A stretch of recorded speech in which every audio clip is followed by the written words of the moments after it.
Hi guys. Hi po sa inyo. I-flex ko lang po sa inyo yung bulaklak na binigay po nung employer ko sa aking alaga po. Ayan po siya. Ganda po, di po ba? Sariwa po yan, hindi po yung plastic. Ikot ko po, saglit po.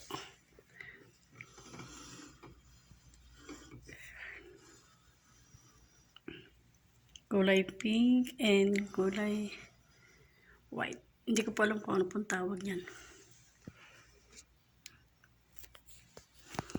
Ganda di po ba? Kasi po party po dito kahapon. Dito po kasi kahapon. Kaya nagbigay po yung amo ko ng bulaklak po sa kanyang anak.